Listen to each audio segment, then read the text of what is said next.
everybody, my name is Brooklyn, otherwise known I have my glasses on. Oh my god, I was gonna reveal that to you guys. Oh my god.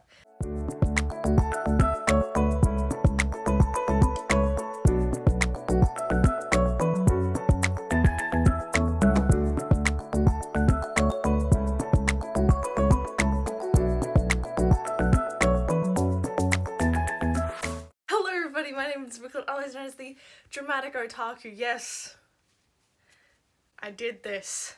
Is it the cringiest thing I've ever fucking done? Absolutely. But I thrifted this shirt that said dramatic. I couldn't help but to add the other two because I wasn't going to wear this shirt otherwise, so I'm wearing it for the bit. Is it the worst bit that I've ever done? Absolutely. And today, you've read the title, we are reviewing the Junji Ito collection so that I could review Junji Ito Maniac, the Japanese Tales of the Macabre. Now, full disclosure, there is fully visual depictions of horror themes, gore, horror. I include a clip from the hanging balloons, so be warned for that. There is censored mutilation. It's Junji Ito, so you're going to see some gory clips and some gory photos. I'm going to be showing them on screen for context, so just want to make that extremely clear before we continue this video. If you do not like horror, I don't know why you would have clicked on this video, but I would suggest clicking off now because you will see depictions from Junji Ito's Maniac and Junji Ito's collection. I will say, however,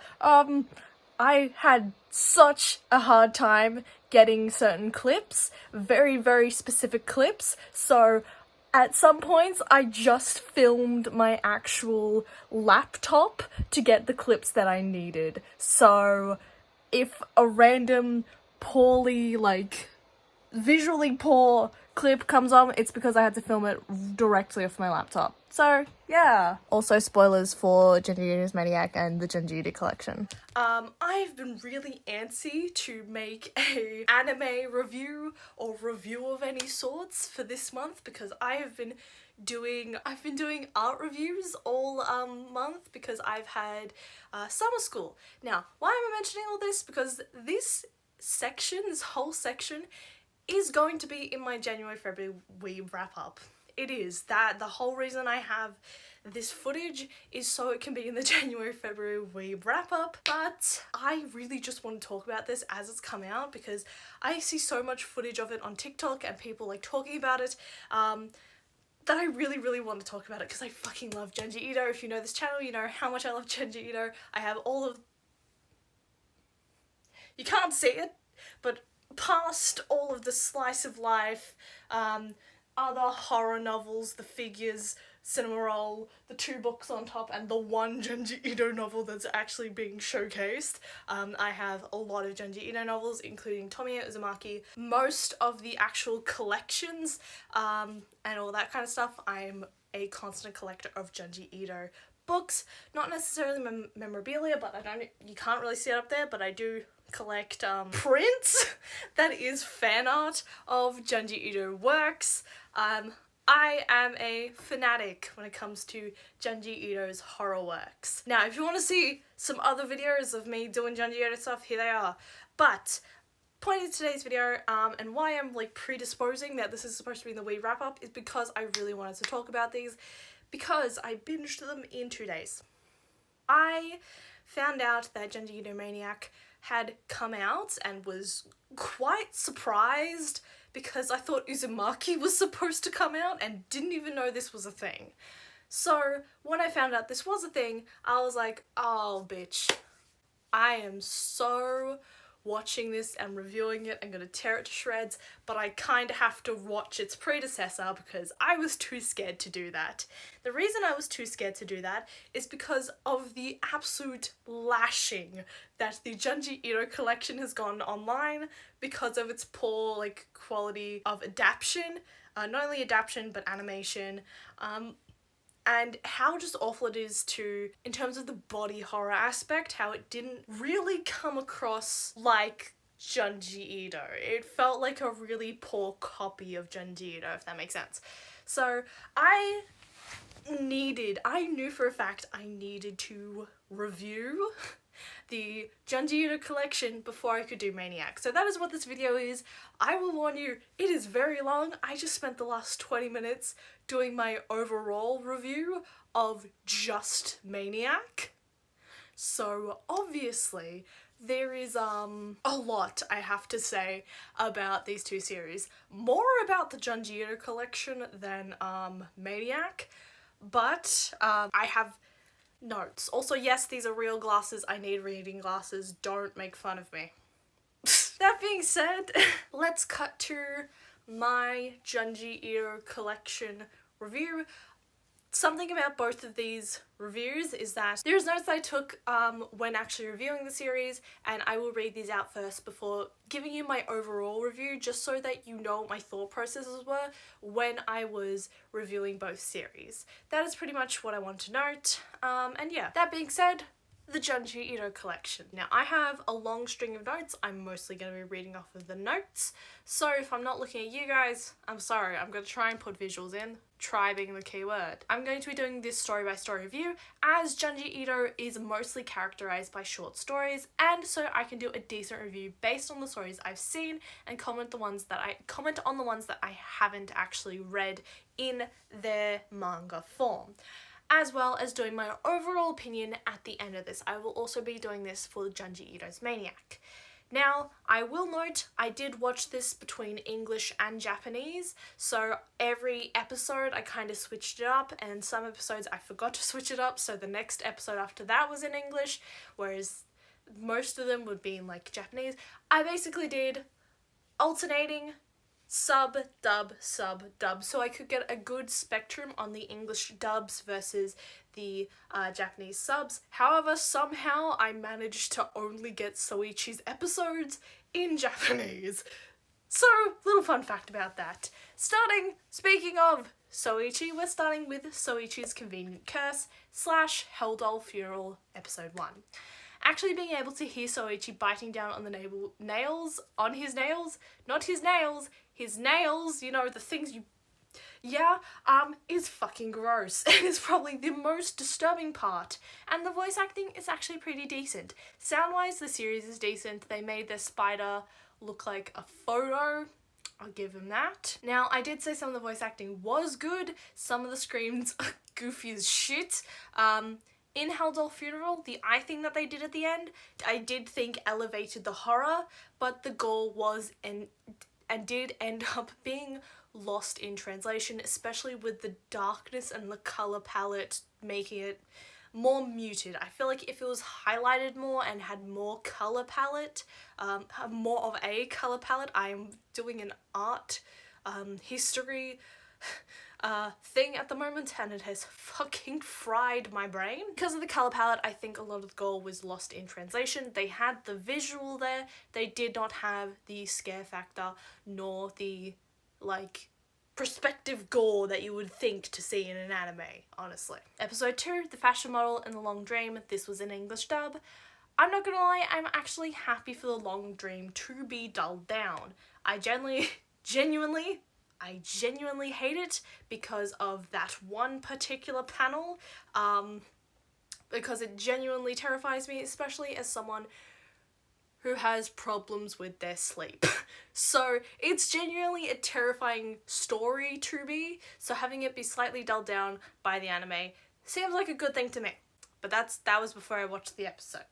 I think the pan up for the fashion model is kind of mid. They should have just gone for they should have just had one solid frame, a close-up, maybe, God, I take one art class and all the media is shoved out of my brain. Mid-shot, some shit like that. It would have been more effective with a one frame cutaway. I can't believe I'm saying this. They made the fashion model more human. They made the fashion model more human. Not necessarily in looks, but they gave her a really nice voice and actually made her sound like a person. Excuse me. You've been filming only her scenes for a while now. When will you be putting me in front of the camera? Any shock value from The Long Dream felt negated by the fact that any shading or colouring that they used felt like it was just a direct panel from the novel that they had coloured over with a Copic marker, and it lessened the impact just significantly. It felt like one tone, one color. We've got the shading, which is the lines that Junji Ito typically does with like a fine liner. We've got that. It kind of just felt like they screenshotted the book, the one singular panel, and then decided we're going to just get the paint tool and fill it in. That's kind of what I'm talking about. Next episode, Boy at the Crossroads, From Lovesickness, and Slug Girl. So this is one of the ones that I have never seen but heard a lot about, being Slug Girl, but we're gonna go back to Lovesickness for a second. I honestly think with some eerier music, more airy to mimic the Crossroads Pretty Boy being extremely cold, it would have made the whole story just a bit more tense, at least for just the Boy at the Crossroads. The sun stings that they have that happen kind of out of nowhere, there's just no build to them. It's really off-putting, and not in a off-putting in a way, you know? This is the first part of the Lovesickness anthology, which technically can be a standalone. I feel like this could have been, however, a few episodes, with each episode being a different story of lovesickness. I really think that could have been something that could have been really good for this series, especially because lovesickness kind of doesn't just stop at the first story. As I said, it's kind of an anthology series, so they all sort of weave into one another. So just having the first part felt like it was running into nowhere, which I wasn't a fan of. I really wish they had added more episodes of it just to finish off the series, because it just feels completely unfinished. I feel like this could have been a few episodes or an episode in of itself without Slug Girl attached. Again, the sound design for Slug Girl is pretty good. In terms of the squishing of the slugs, I feel like Yuko should actually just be screaming more, but overall, it's pretty good. From the small panels that I have seen of Slug Girl, I feel like they left some key frames out from the manga, sorry. That, or they changed the frames, which takes away from the story, in my personal opinion. Next episode, I've got more notes. Shiva / Marionette Mansion. This is an English dub. I have seen both of these. Shiva, honestly, they probably could have used different colours for the holes to make it appear red and gross and distorted. Make them even appear bigger from afar. Again, when bringing life to these characters, they kind of sucked out the horror. The sound design was okay, and what they tried to do with the Doctor and his framing could have been done better with more dramatic shading. Honestly, Marionette Mansion was done really well. I think it's because it's a mystery horror and more quirky than something visual like Shiva, Slug Girl, and the Long Dream / Fashion Model. The sound design is consistent throughout the story as well, which also helped a lot. Next is the ongoing tale of Oshikiri / Cloth Teacher. I've never seen the Cloth Teacher, however the Oshikiri collection has a deep spot in my heart, seeing as it was from Frankenstein, the first of the Junji Ito collections that I picked up. It is also the first of the Junji Ito short stories that I went, ooh, and actually got some element of scare from, which honestly made a huge impact on me. So I'm very high standard for this story series. Again, this is a shock value one. I would have liked more of the stories to be included, much like Lovesickness, and the visuals weren't all that amazing. Mayhaps for the death of Oshikiri they were fine, but that's about it. Another Soichi tale, this being the Cloth Teacher. Again, I think this was done well, as it's more of a quirky tale and didn't heavily rely on the visuals for scares. More so, it was a weird story with occult elements, and our Soichi is literally the butt of the joke. The Window Next Door and Gentle Goodbye. This was in English. The voice of the woman next door is wonderful. It's on the same par as the fashion model. However, where they made the fashion model more human, the voice for the woman next door was more freaky. I will absolutely admit that, and it fitted so well that I was sort of getting nervous about the woman next door. However, the visuals didn't translate this exact same ooh kind of feeling, you know? お前のギャウってのが特にな。お前のズドンってのもな。あのズビビビってのもガツンってきたよな。ガツンってよりガツン。なんだ。And this is because the colour muddles what should be something that is terrifying. Gentle Goodbye is more of a sad story than horrific, so I think it's done as well as it could be. Next is Used Record and Town with No Roads. I kind of wish they mimicked Junji Ito's run style in the Used Record, like, you know, those panels and it's like, and clearly the character is running towards the reader. I kind of wish they'd mimicked that a little bit more instead of just having the character running like this and the scenery behind them just panning around, you know. I kind of wished it had followed that sort of run that's like really panicked, give it a little more character, you know. Again, the sound design is on point. Adding multiple voices onto the track after every death is amazing and something I wouldn't have thought of. I honestly love that. The second story, the gore was censored.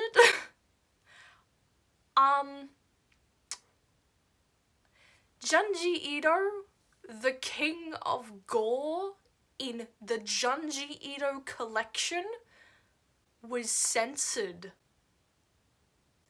Why? I don't understand that.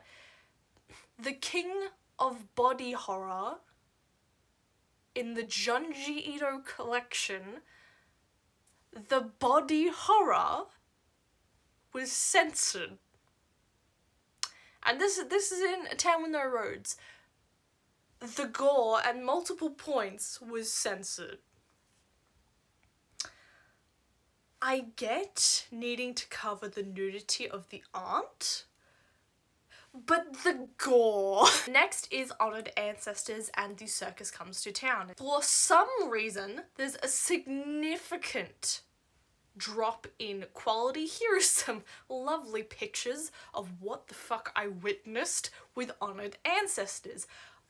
I don't know why, but like, there was already like some weird animation, like, things going on for the series, but as soon as we hit Honored Ancestors, the fucking quality just dead on the floor, almost as smashed as the people from Smashed. That is how poor the quality of the animation got, because every single fucking frame, the characters looked like different people. I don't understand why. Characters will look one way in one frame and completely different in the next. A lot of detail is just lost, and this is something awful for a series that's trying to bring Junji Ito's works to life.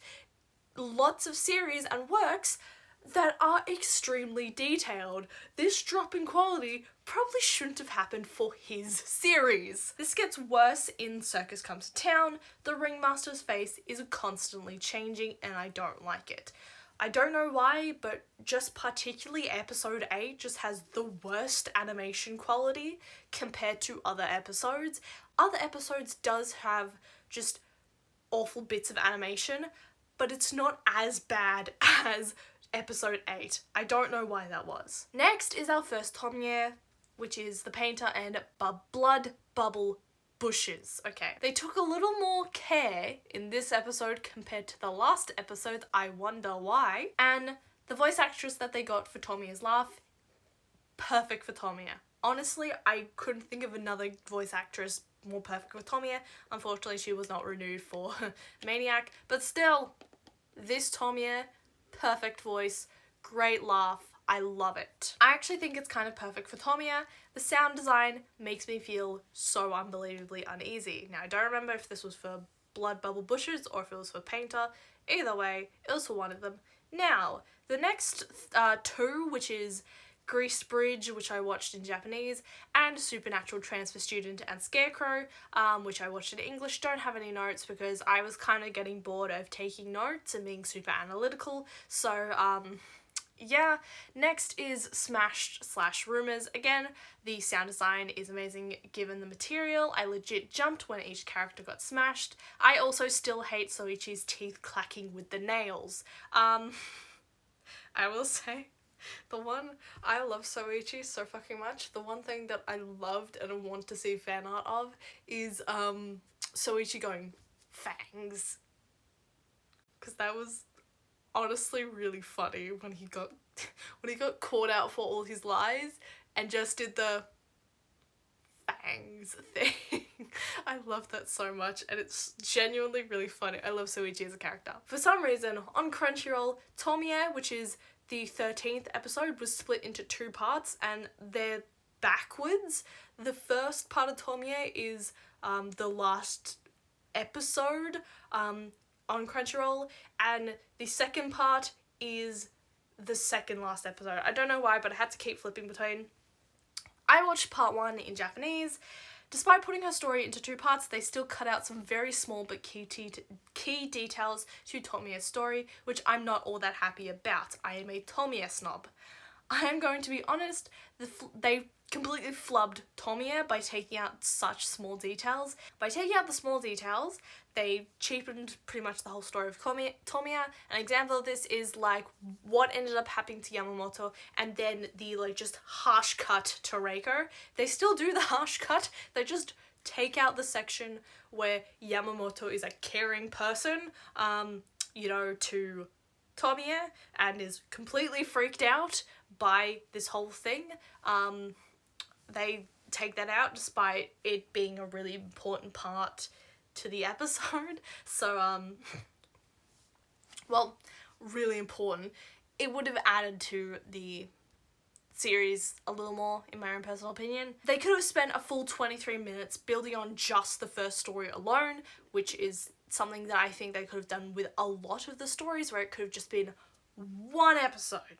The entire story is 1 episode, just like Oshikiri, just like Love Sickness. I feel like just the first Tomie story could have been 1 episode, and then the second Tomie thing, another episode. Instead, they do 2 10-minute parts, which are also taken up by credits as well, so it's not even like the full amount, but anyway. Another thing with part 1, again, with the fucking censoring. Why did they need to censor all of the gore in Junji Ito in his own collection? I don't understand. All the bits where they're cutting up Tomie is just slashed with a black mark, and it's like, we know they're fucking cutting up Tomie. Why are you not showing us this? Like, unless you're trying to market this series from a person who's known as the fucking body horror king to children, I don't understand why the fuck it was covered. I genuinely don't understand. Next is Tomie Part 2, which I watched in English just to get a comparison on the voice actors. First of all, honestly, they should have just had a Tomie anime series at this point. They clearly put a lot of effort into as many Tomie stories as they put in, especially the first 2. I don't think that the painter should have been in before these 2 stories. Again, they got the main points but lost a lot of the nuance, which cheapened the entire experience, especially when you know that there's a 3rd chapter to this first Tomie arc that continues off of the first 2 chapters. They, for some reason, decided to not censor this one, and I did read along with the book with this episode. A lot was taken out just to accommodate. It is 10 minutes, but I don't understand why they didn't just have 1 23-minute episode just on Tomie. That's pretty much my main gripe. Now is my overall opinion of the series. So, I have a pros and cons list, but I'm going to give you the blurb first. So, I was going to do pros and cons, but I'll at least talk about how they fucked up Tomie first, because this does apply to my overall opinion. I do not understand why they couldn't have just done 1 25-minute episode dedicated to the first Tomie story, or at least done a majority episode like they did with episodes 1 and 3. Instead, they did the first 2 chapters at 10 minutes each, which I absolutely do not think is enough time for Tomie. Honestly, they could have taken out one of the episodes, such as The Painter and Blood Bubble Bushes, I hate that name, and replaced it with the back-to-back Tomie special. The first episode being Tomie as a whole, I don't understand why more time couldn't have been given to the original Tomie story when more time had been given to other stories. And it's this misuse of time and cherry-picking of certain stories, because again, I don't understand why they had to condense the first story of Tomie into 10 minutes and have the first 2 chapters when they could have easily made 23 minutes out of the content they had for chapter 1 frustrates me. And it's not only in Tomie that they do this. The Junji Ito collection does something that honestly bites itself in the ass if a viewer has never read a Junji Ito novel, that being to include as many stories as physically possible. They ignore adding multi-part stories, instead only giving or adding 1 or 2 parts to said anthology stories. Now, I will exclude Soichi and the fashion model from this list, as these are reoccurring characters in multiple stories. They aren't necessarily an anthology, they just pop up every once in a while. And I've already given my gripes about Tomiya, but examples of this cherry picking are The Boy at the Crossroads, the first part of Love Sickness, and the ongoing tale of Oshikiri collection, being one of the 2 later stories of Oshikiri. Now, I thought that when Love Sickness came up, they'll be doing maybe 4 episodes of Love Sickness with an extra story per episode. No, they just ignore the rest of the story. Something which leaves the audience as a whole hanging on what the conclusion of that story is. Benefit of the doubt to the creators of the Junji Ito collection. It is a strategy to get people to buy the books and read it themselves. However, this theory for me got thrown out the window when they decided to include the latter portion of Oshikiri's tales. Now, even if it's niche, that chapter calls back to an earlier chapter of Oshikiri's, such as Next Spectre. The way that Oshikiri dies, or the evil Oshikiri dies, is the sort of reference to Next Spectre, how kid that Oshikiri accidentally kills starts growing longer and longer. It is partially a callback to that story, and again, I know it's really niche, but it is a reference to that. So yeah, that's personally as someone who had high expectations of the Oshikiri stuff. Again, benefit of the doubt to the creators. A newcomer audience member can interpret other Oshikiris as murderers. It is horror after all. But as someone who actively enjoys Ito's works and loves the Oshikiri tales, especially when the story is called The Ongoing Tale of Oshikiris, it feels really sloppy and lazy to have those characters by themselves in just one little episode and not have the other stories there. And it becomes exceedingly obvious that they shoved as many chapters in as physically possible, purposely ignoring multi-part stories. Now, if they just done one-shot short stories and added in Tomiya at the end, I honestly wouldn't be mad. But because they've done it this way and it feels to me that they've shot themselves in the foot, it becomes evident that they didn't really care at what chapters, other than the fact that those were probably the most popular chapters of Junji Ito. And thus, they went into the anime. They could have done 2 episodes of Love Sickness, they could have done the same with Oshikiri and still had that short story feeling. But they didn't, and honestly, from a fanatic's perspective, it really hinders the series for people who like the stories themselves, probably the main audience who will want to watch the Junji Ito fucking collection. Now, I understand this is me being extremely nitpicky, but again, I am a fanatic of these books. And again, the Oshikiri chapters are some of my favourites as they are near and dear to my heart. I hated the way that they were interpreted into the anime. That is my big main blurb. Now the pros and cons of this series. We're going to start with the cons, because that's probably what you're looking for when I'm analysing the Junji Ito collection. One is the censoring.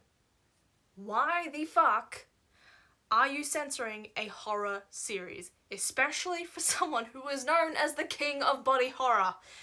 I do not understand that choice, and I don't know if this was done on behalf of Crunchyroll, which if it was, that's a little bit weird, a little bit suspicious, seeing as Crunchyroll has very suggestive scenes on other animes that were not censored, so that makes me believe that it was done on behalf of the actual animation studio, which just does not make sense to me. Why animate a scene and then censor it?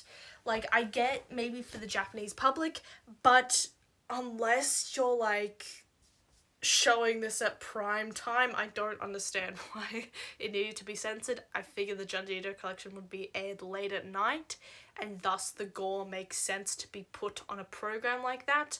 I don't know. It just doesn't make sense because it's Junji fucking Ito and it's his collection. He is known for horror and body horror and gore. why censor it? Number 2 is that in trying to be stylistic, the visual horror of Ito's work is lost on animation. And some of the scenes just become funny looking. I took so many photos because Crunchyroll will not let you take fucking screenshots anymore, which makes me really, really mad, and it's why I had to physically film some of the Crunchyroll stuff, especially with what we're gonna see next, of characters having just an incredible, severe decrease in design in terms of like difference in distance, whether they're like having a close-up or if they're having like a mid-shot. That's the word I was thinking of before. If they're having a close-up or having like a mid-shot or a far shot, something like that. It's not called far shot, but that's the word I'm thinking of right now, and that's what I'm gonna work. Difference in distance severely changed the appearance of the characters, which makes sense in most other anime, not someone who has very detailed looking anime, especially when the characters look different in every single scene. I'm looking at you, episode 8. Genuinely, I think that the show writers cared more about getting visuals directly from the manga, especially the more iconic ones, and didn't care about how to move the characters from A to B, because sometimes they would just be like fluid animation, sometimes it felt like a slideshow, you know? And I don't know why the animation just fucking dipped in episode 8. Like, there were episodes, sure, where the faces kept changing a lot, and the art style was pretty inconsistent in, again, trying to be stylistic. It also felt like a little bit of a slap in the face, especially since Junji Ito kind of has same face syndrome, where a lot of the characters look exactly the same, you know? So having all these characters just look like different people in different frames was a little bit daunting. Pros for this series: the opening is pretty good, especially for a horror series. I would put it on the same par as Another for that series. 2, I alternated between English and Japanese for the dubbing, as I mentioned. The dubbing and sound design overall was pretty good. However, I do have some notes. The inconsistency in sound design between shorts does bite the series in the arse a little bit. It's only very, very subtle, and more so in the beginning episodes than latter episodes, but it's still evident. Sometimes there are stings that come out of nowhere and create jump scares that just do not need to be there, which again cheapens the entire effect of the story for me, as they are trying to recreate the page turn effect with these stings. But overall, genuinely, I think the sound design elevated the series to more of a eerie level, doing something that the animation just couldn't do. If they had made like an audiobook to go alongside the series with the same sound designers using the same sounds, I kind of would have liked it. But no, that's how much I like the sound design more than the actual animation itself. And then my third pro point is that the Soichi episodes and the episodes with more wacky concepts that don't revolve around body horror and are more like mystery or just a little bit creepy are honestly the best ones for this series. And there's a lot of Soichi episodes, so that is something that the series does incredibly well. I genuinely liked those particular ones being animated because they felt like just a creepy kid getting into some trouble, which is what they are. In most cases, if they're a Soichi episode, it's just a creepy kid getting in trouble and doing some curses. The sound design on the Soichi episodes is also done spectacularly. Again, I can't enough say what the like grinding on the nails that Soichi was doing was just felt awful, and it was fantastic. That's something that I loved. Genuinely, this series gets a 5 out of 10 for me. I like Soichi's episodes, and the soundtrack was done really well in comparison to the visuals. However, it took me a lot of the visuals particularly and the inconsistencies in story, taking out a lot of the nuance, really took me out of the viewing experience and made me feel like more I was trying to analyze the series. The only stories that I could invest myself in were Soichi's and the fashion models, as well as tales that I'd never actually read in person before. But even then, I couldn't help but wonder what details was I missing from the actual story itself, knowing that the stories that I did actually know weren't all that great because there was elements missing. It's an okay series. I can't, in my heart, give a strong recommendation, especially if you enjoy Junji Ito. I would just straight up just recommend the books instead. If you're nervous, get Junji Ito's Cat Diary. Don't go for this anime series. It's honestly not worth it. It's incredibly mediocre from my opinion. If you want like a sound design experience, then go for this series maybe, but not for a visual experience or a genuine experience of Junji Ito. And yeah, that's pretty much it. Again, I cannot genuinely give a suggestion for this. Overall, average, but because so much of what makes a Junji Ito story that interesting and that fearful and that terrifying is taken away in the translation of manga panels to animation, I cannot recommend it. Absolutely not, especially if you're just getting into Ito. If you are into Ito already and actively read the books and stuff like that, then maybe have a go, laugh at it, but I just can't, especially with the censoring, because he is the king of body horror. Why the fuck would you censor the body horror? That is just not a Junji Ito experience. You're setting yourself up for failure there, Crunchyroll or people who animated this. Why did you censor the probably biggest thing that Junji Ito is known for? So, that being said, let's move on to Junji Ito Maniac, Japanese Tales of the Macabre. So these are the notes. I only have it for a couple of episodes because I was actually genuinely enjoying this series a little bit, just a smidge. My notes. Okay, starting off with the Hikizuri siblings probably isn't the best course for me, as I've mentioned in the past, the Hikizuri siblings is probably one of my least favourite stories. So, yay! Least favourite stories as starter. That's not foreshadowing whatsoever. This is probably done out of the Wednesday popularity, but that's only if they did it last minute as a episode rechange, which because of the ending it's not likely, so fun coincidence I guess. I am not enjoying the creepy fucking border that they did on the first episode.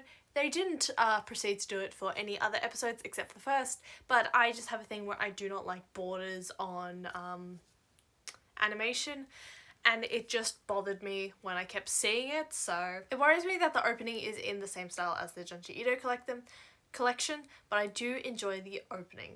After each episode there is a small part story thing I do genuinely like. Unlike the Junji Ito collection, it actually does something that I'm sure was critiqued a lot, which is it does one story per episode in most cases. For the shorter stuff, it does 2 stories per episode, but it's an alternating 1 episode, 2 episode, 1 episode, 2 episodes, that sort of stuff. I also just watched it in Japanese for this collection. I'm not going to go back and rewatch it in English, but I watched it in Japanese. That's all you really need to know in terms of my dub situation.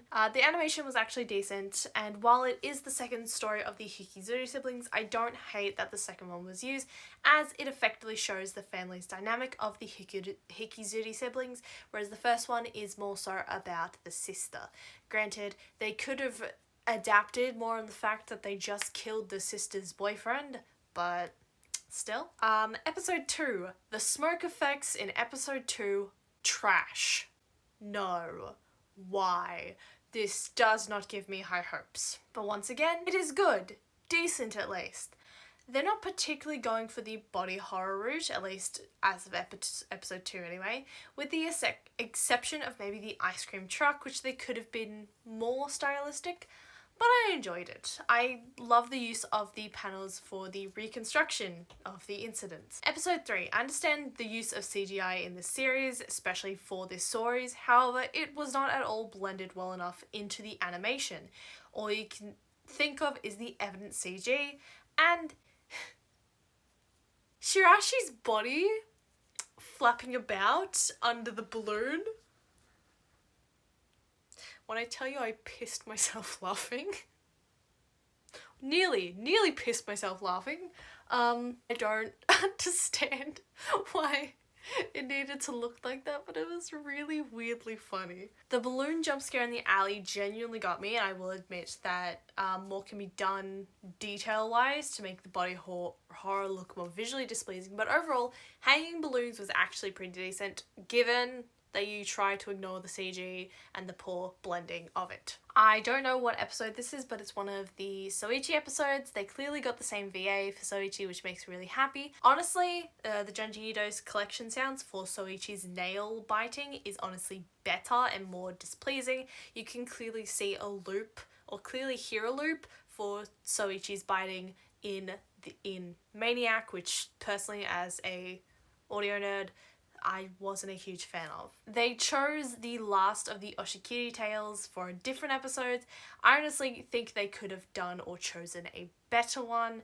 And the Sandman was fucking awesome.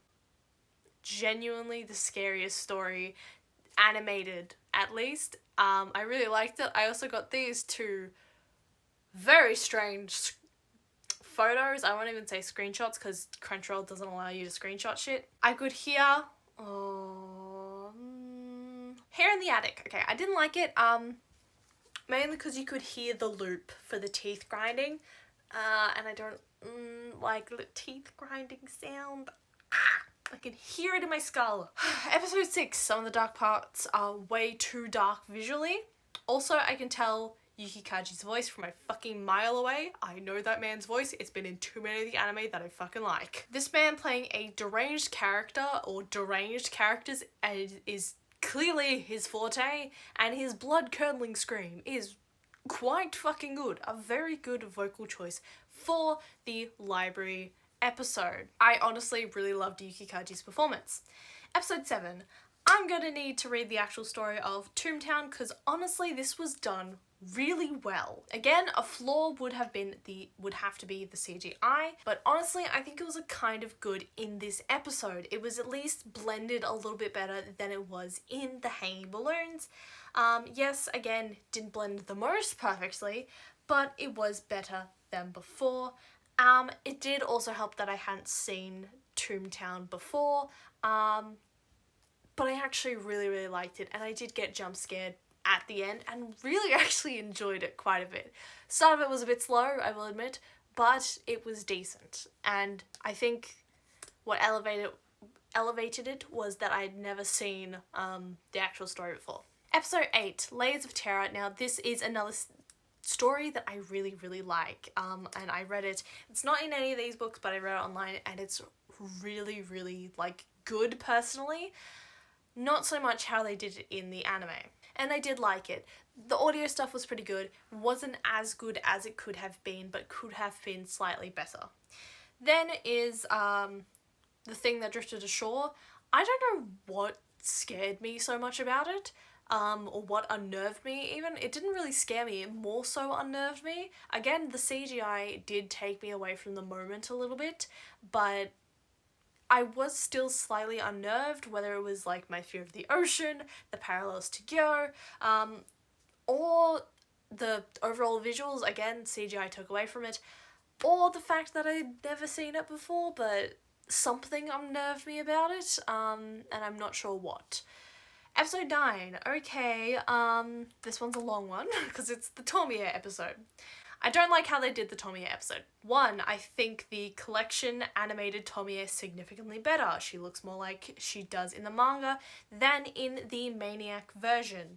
2, they stripped Tsukiko of her personality and kind of made her just a bland scumbag character. I like that they used photo, which isn't a story that I often see animated or talked about, except for maybe the photos actually of Tomie used as a graphic references, but that's about it. I don't see the actual story talked about beyond that point, so I'm glad to see it animated. However, in translating it, they decided to ignore the fact that Tsukiko is the narrator of the story and not just the main character, and thus we don't get her inner monologues, nor do we actually get the snappy interactions with Tomie and Tsukiko. Or other characters, really, even her friends or people she sells photos to, we get snappy reactions with, and we don't get that in the anime.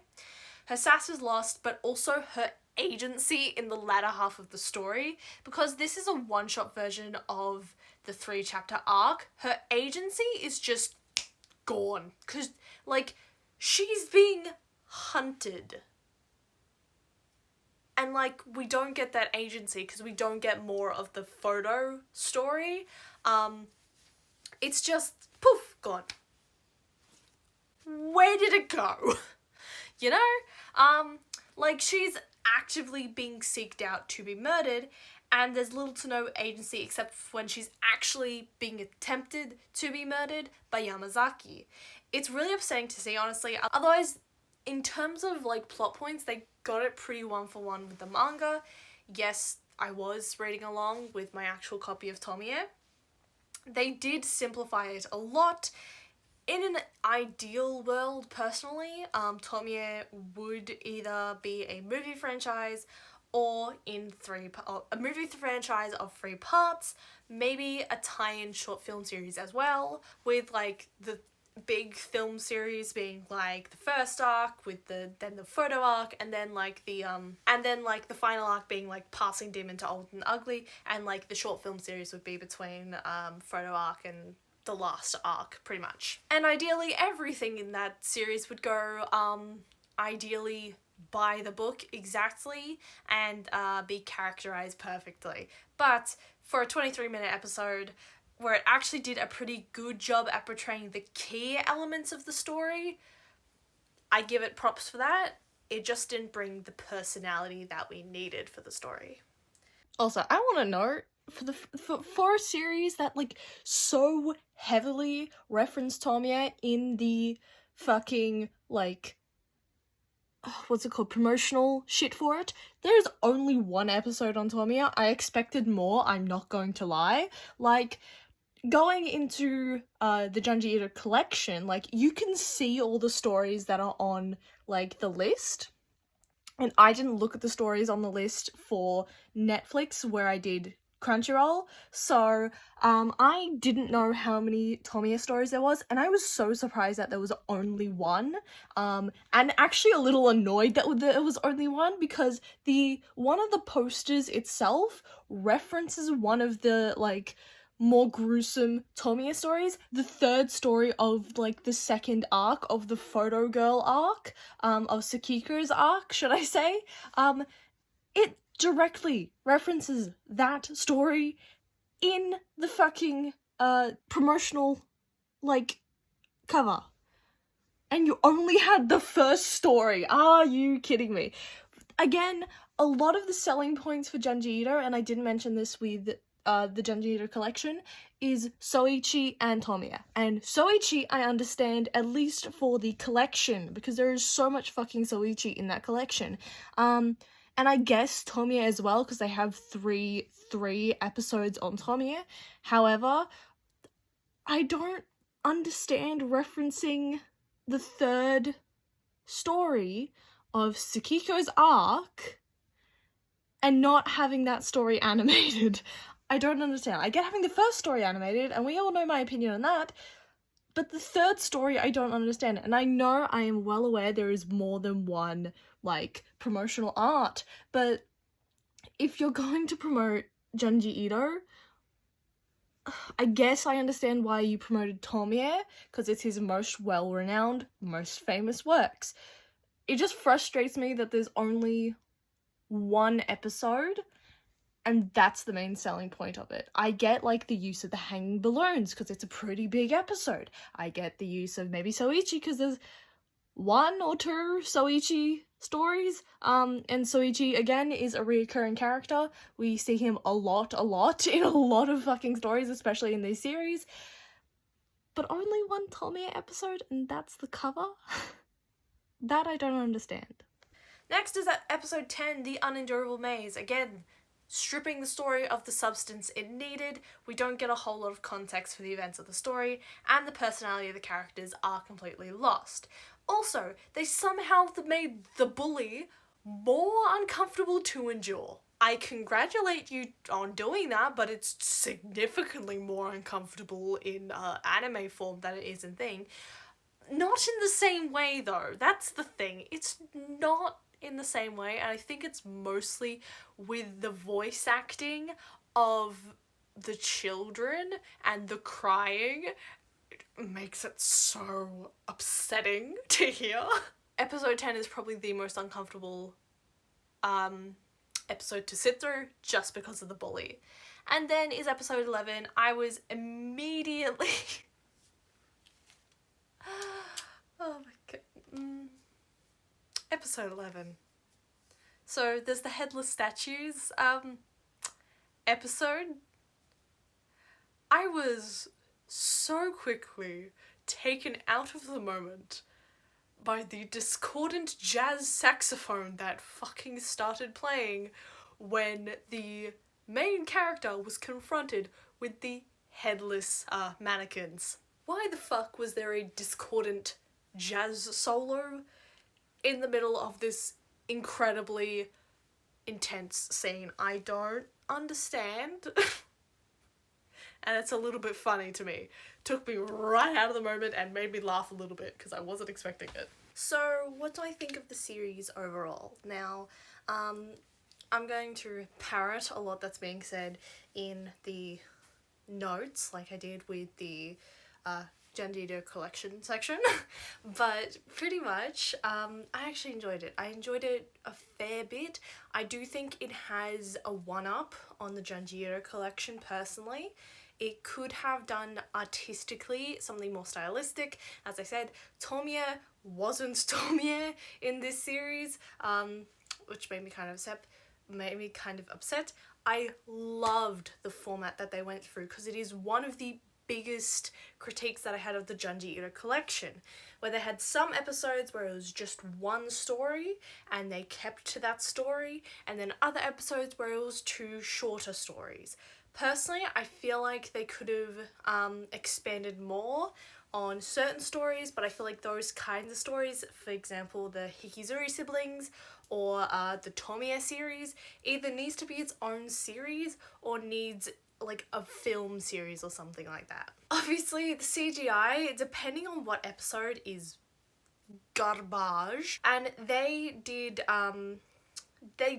necessarily go the body horror route as compared to the Junji Ito collection. This really does feel like they took the notes from the Junji Ito collection and applied it to the into Maniac, and honestly, I actually really appreciate that, despite only having watched the collection the day prior, and I don't know if it's because of all my previous biases that I didn't like the Junji Ito collection more, but that being said, I actually really enjoyed it.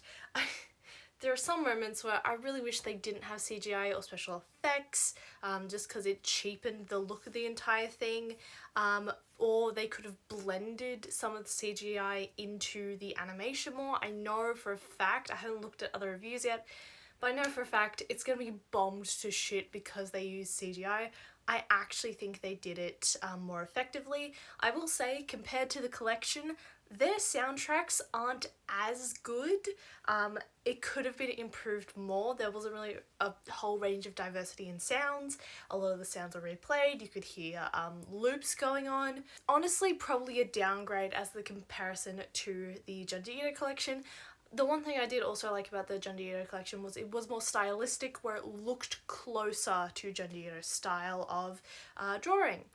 However, the collection trying to be stylistic, it dropped frames, made the animation overall look much more terrible quality. That didn't happen in the Junji Ito collection. They did still look like Junji Ito characters, but did look like anime adaptations of Junji Ito characters. Some characters, like Tomiya, I do wish they had kept more stylistic, because, again, that didn't look like Tomiya to me. That looks like a random pretty girl from an anime, which made me upset, because in the opening, you see that stylistic version of Tomiya. And that's another thing. For Tomiya and Soichi to be featured so much in the opening and ending, I really wish there had been more. Like, it made sense that Soichi and Tomiya were featured in the collection because there was two Tomiya episodes, and there was multiple Soichi episodes. Whereas there was only like 2 or 3 Soichi like sections and one main Soichi episode in the Junji Ito collection, and only one Tomiya episode in the collection, in Maniac, sorry. Something else that I did really like is that they didn't touch on stories that the collection had already done. I'm not gonna lie, I kind of would have liked if they had done that a little bit, but I'm not hugely mad at the fact that they didn't do that. I actually kind of appreciate we get to see a huge, like, larger range of Junji Ito stories that get to be animated, and a few of them I really liked. Personally, my favourite actually had to be the Sandman, because it genuinely gave me the same fear that the Sandman did originally in like the manga, and I will say some of the animation was a little bit goofy, but I actually enjoyed it. I actually enjoyed that specific one. And there was I don't remember which one, I've probably said it in my notes already. There was another one that I really liked that really effectively did their adaptation well.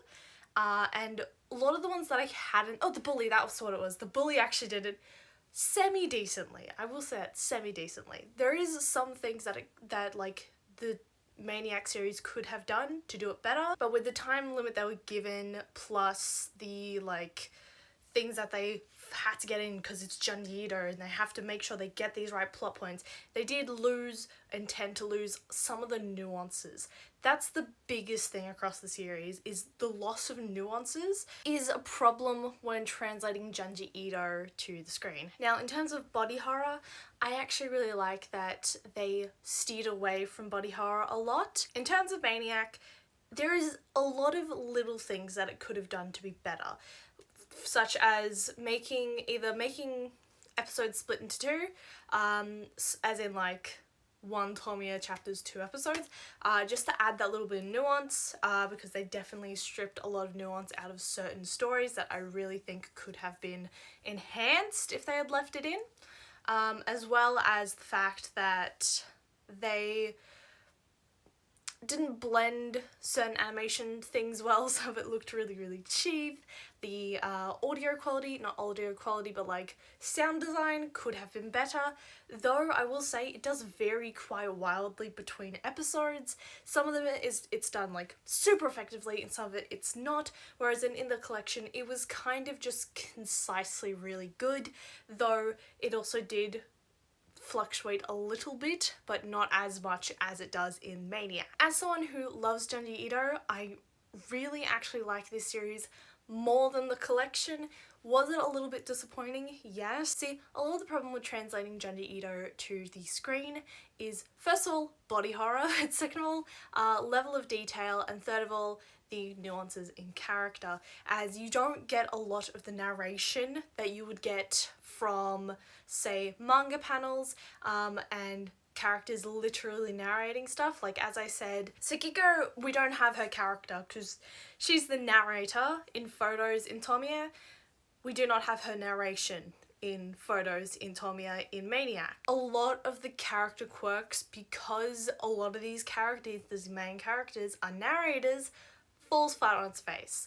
I will say, both series, comparatively, when they do quirky chapters, it works. It's perfect. Soichi chapters, I have no problem with in these series. Honestly, if they did a whole series that's just Soichi, I would have liked it a lot, I reckon, because that would have been just such a fun concept. All of the Soichi chapters, that would have been so fun, personally. And this is coming from someone who hasn't read a whole lot of the Soichi chapters, but the ones that I have read that did appear in the collection and Maniac were really good. I really liked them. I would have liked to see the Soichi's Family Circus one. Would have really liked to see that. I will say they did choose some of the more absurd chapters, and again, this was probably to avoid the body horror element, which was something that was incredibly lacking in the collection. Honestly, I really liked that, as I said, but some of the quirky stories they picked were kind of bland. Like, I feel like a lot of nuance was lost to make them that bland, because I don't understand why they had been animated. Personally, I kind of would have liked to see the Amigara faults be animated in this series, because it's one of the big ones. Other thing that I really liked was references to either the manga directly or references to other things in other episodes. So for example, in the ice cream van, you had a reference to, I believe it was the next episode, which was the floating balloons, the first girl who dies.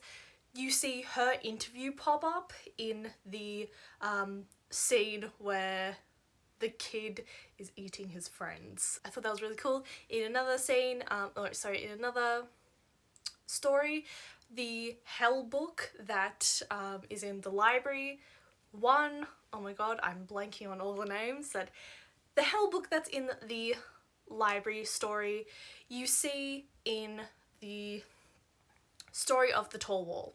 That's something that I find really cool. And again, in Hanging Balloons, you see a panel, an actual physical panel from the actual manga. I love it when anime does that, when they bring up a panel from the manga itself. I don't know why, it just feels exciting. It's like, oh my god, that's the actual manga. Oh my god, they have the actual art. Oh my god, that's so cool. I love that. I honestly adore little tidbits like that. It also makes you think, are all of these in the same universe, or at least some of these are in the same universe? So I find that really fun. You get to make your own little collective universe of Junji Ito. So I absolutely adore that. Personally, out of the two, which one you should probably watch, or which one I would recommend, if you want to watch more of the like acclaimed stories, so stuff that will be in the collection books, so this being Smashed, Shiver, all of that, if you want to see those animated, I would go to the collection. However, overall, I would actually suggest Maniac. It is slightly better animated. It has, honestly, a better fear factor. There's less Soichi, but even still, Soichi's episodes are pretty good. And just in general, I think I prefer it. I will say I did get some scares in there. A lot of the stuff that I hadn't seen, I was more invested in. But even then, like the stuff that I did know, I was excited to see animated. If you are an avid fan of Junji Ito, I might put this one on the back burner. I wouldn't jump to see it. I'm personally more interested in going to see Uzumaki whenever the fuck that comes out. I swear to god, if it doesn't come out this year, I'm gonna cry. Anyway, I will probably maybe avoid Junji Ito's Maniac just for a little bit. If you're very morbidly curious, then go for it. There is some genuinely good parts, but not all of it is the best, I will say that. There's also some pretty fucking good laughs that you can get from some of the poor quality CG. It's a mixed bag. It's probably more of a like plain mixed bag in comparison to the collection, which is just an absolute turbulent mixed bag of stuff. In all honesty, I think I'll give Junji Ito's Maniac Japanese Tales of the Macabre. I think I'm gonna have to give it a 6, because I did really like it. I had some moments where I was like, oh, like I did in the manga, which was genuinely really good. However, I think because I had that predisposed thing with the collection, that's why I ranked it at a like 5 or 6 as well, whereas this one was actually just a little more plain. It did things effectively. It went by the book where it like made sure it had all the right plot points. It just took a lot of the nuance out of the scares. There was obviously a few that were like better than the others, but it's not a whole lot, so it gets a 6, 7-ish out of me. And it kind of just proves to me that it's really, really difficult to bring Junji Ito books to the screen. Okay, having had sat on it for a couple of days and currently editing the video about 3 hours before I'm supposed to upload it, I'm going to be completely honest, I liked the Junji Ito collection more. Now, that being said, as a viewer, the Junji Ito collection was more frustrating. I completely admit that. Visually, I liked it more for the most part. Obviously, there's the decrease in quality. Both of the series are honestly just okay. They are okay. If you want something that is probably more honest to the manga, then Maniac. However, overall, I did find myself being quite bored. Now, I also did find myself being bored in the collection, but the Soichi episodes that I keep talking about elevated the entire series. I'm not going to go back and check how many episodes of Soichi there is in the Maniac, but I'm almost certain there's about 1. I keep saying 1 or 2. I'm almost certain there's 1, and I think I'm getting confused because the ending was also Soichi. I had more fun in the collection because of the Soichi episodes, because of the fashion model, because it's all the super, super popular ones.